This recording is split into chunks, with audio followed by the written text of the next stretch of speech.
In the Bible, Jesus gave secret teachings to his disciples.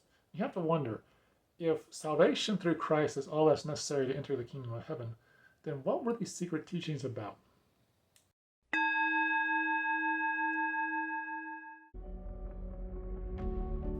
Hi, this is Jeremy Elliott with Positive Resonance. Today I'm going to be revealing the hidden teachings that are in the Bible. Before I do want to discuss why we have secret teachings. In the past, humanity was not at a level where they were ready to actually hear some of the teachings and spiritual truths.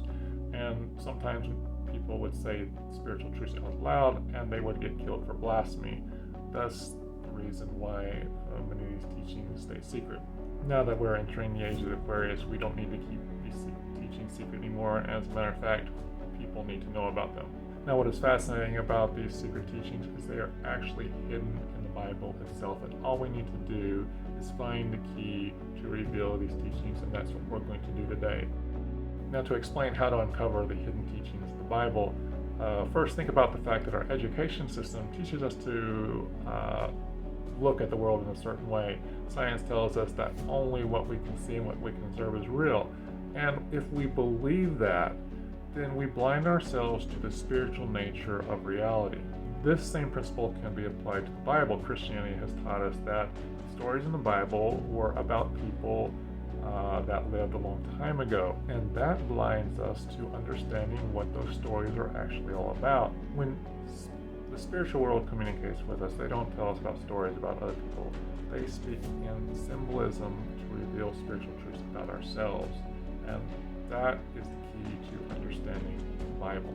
In other words, we are Adam and Eve. We are the serpent in the Garden of Eden. We are Moses. We are King Solomon. And we are Christ, the only begotten Son of God.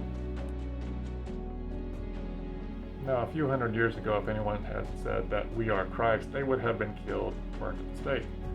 We are now in the new age, and the spiritual community has actually been saying this for quite a while now, but using slightly different terminology. What they've been saying is that we now need to become aware of and cultivate our Christ consciousness, which is 5D. It is very important to understand that as humanity is transitioning into the age of Aquarius, that Mother Earth herself is transitioning from 3D, which is duality, to 5D, which is Christ consciousness for heaven on earth.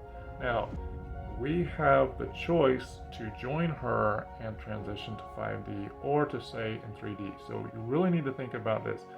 Do you want to continue the struggle of 3D, or do you want to transition to 5D Christ consciousness?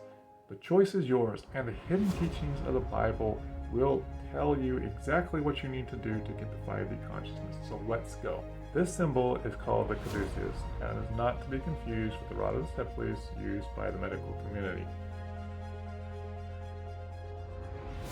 In the Bible story, the winged serpent is another symbol for the caduceus, and it represented that at that time we had an awareness of our divinity. We were aware that we were gods, or more accurately, we were aware that we were part of God.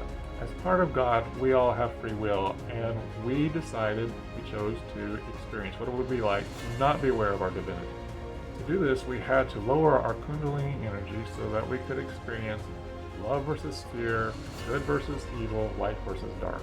When the Kundalini energy was lowered from the crown chakra to the root chakra, that resulted in the snake that crawled the earth. This fall of our Kundalini energy resulted in us transitioning to physical bodies, which the Bible calls coats of skin. Now, to eat from the fruit of the tree of knowledge of good and evil simply meant to experience duality. The natural consequences of living in a physical body in duality were birth and death. In other words, childbirth was not the punishment of any original sin. It was simply a natural consequence of being in a physical body. And if we think about it, since we are gods, there's nobody above us to punish us.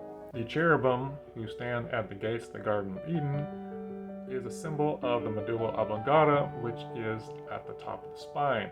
Until a person resurrects their Kundalini energy, that Kundalini energy cannot pass over the threshold into the promised land, aka the kingdom of heaven, which is within.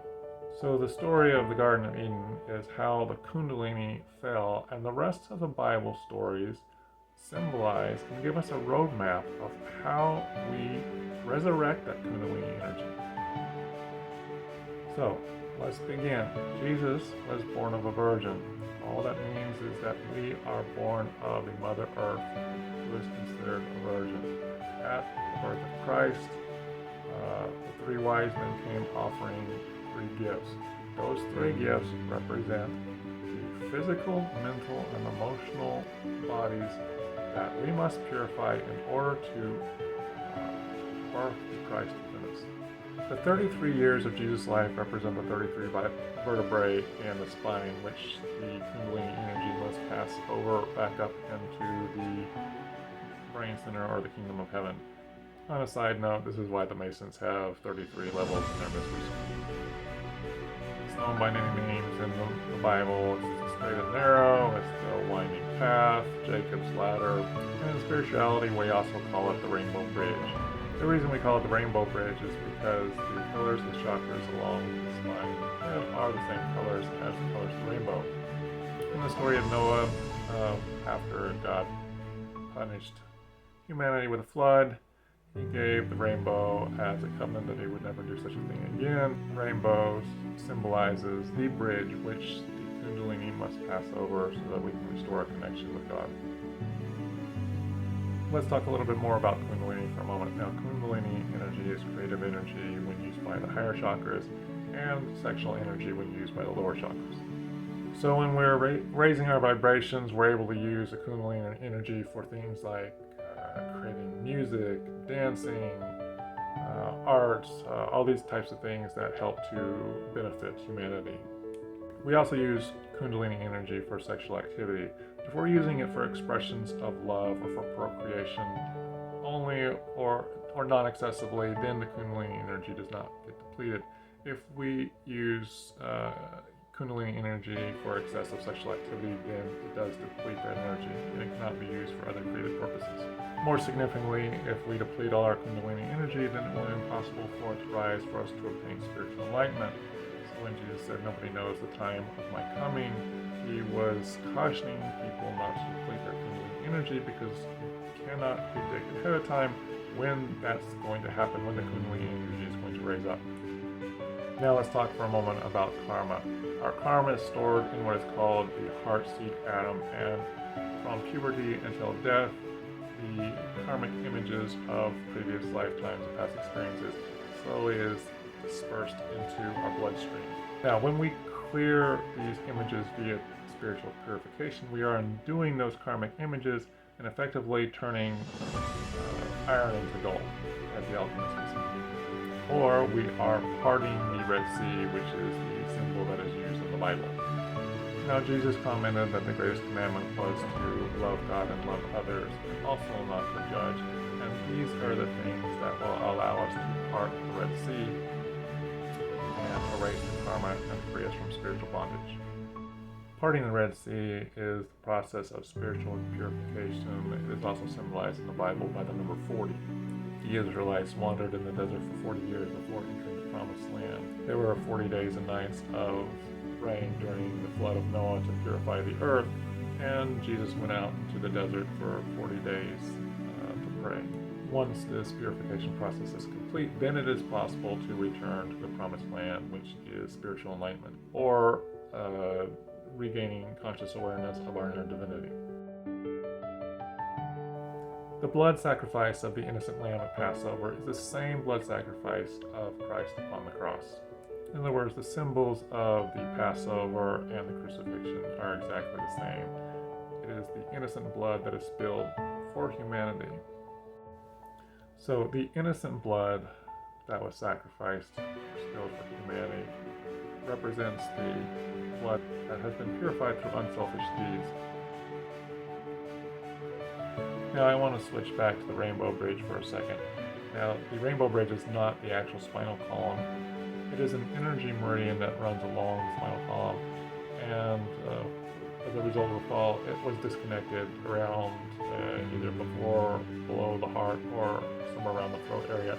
And that has to be rebuilt via good deeds and good thoughts.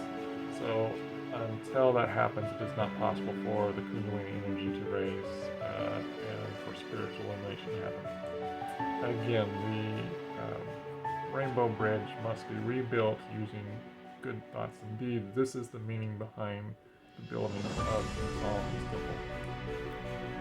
Only after King Solomon's temple has been built or the rainbow bridge has been restored, the Kundalini energy can raise up into the brain center, which sets off an alchemical reaction, resulting in a mystical marriage between King Solomon himself, the pineal gland, and his queen Sheba, the pituitary. When these two glands unite in this mystical marriage, it results in the opening of the third eye, which is spiritual illumination. So the opening of the third eye will give us that conscious awareness of our inner divinity. This isn't the meaning behind the phrase, if thy eye be single, thy body will be full of light. When your third eye is open, you are spiritually illuminated, so your body is light.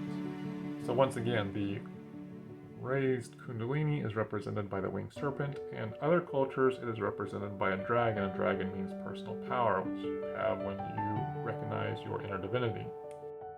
To sum everything up, humanity chose to use Earth as a virtual reality for experiencing what it would be like to live in a world of opposites, to experience light and dark, love and fear.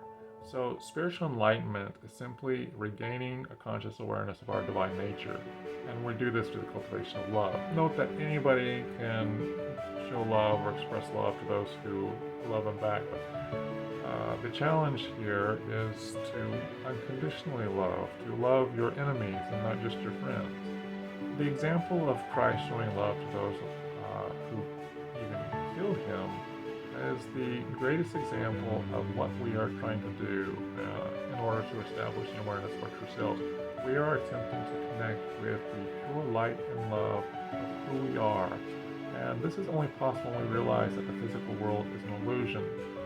As long as we think that everything here is real, we're going to get off balance by what other people do to us. So the story of the resurrection of Christ is really the key to recognizing that everything in this world is an illusion, that death is an illusion, and that love is our salvation.